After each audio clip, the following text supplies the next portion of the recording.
So KERS is the kinetic energy recovery system.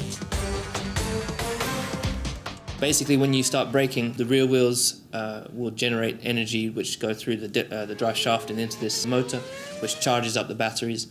And then when you exit the corner, you get on power. Once you get to full throttle, you can press a button which releases that energy into the wheels and gives you extra brake horsepower. KERS is great, of course. I mean, I use it mostly out of the very slow corners and when there's long straights. That's where it gives me the biggest gain. Of course, it's quite limited because I can only push it for 6 or 7 seconds per lap. And if I'm maybe fighting with another guy, for example, I'll not boost until the end when I know that, okay, there I have the biggest straight and there I have the best chance to overtake. So I'll wait and I'll boost just then to get a big run on the guy in front. It's a big boost, yeah. You really feel it, and you get to use that several times through the lap. So usually use it about 3 or 4 times. Typically, all the cars are harvesting energy at the same points around the circuit and at the same magnitude.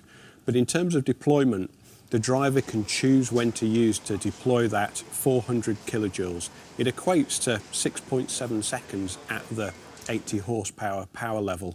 So the driver could deploy it in one entire lap to either attack or defend, or he could split it up around the lap for an optimum flying lap time.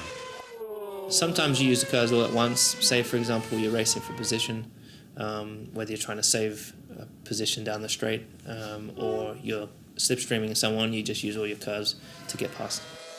So it's a big challenge to get the KERS right, but before the weekend, the engineers will tell me exactly where I need to push, and then, okay, more or less I think I get the grip of it quite quickly.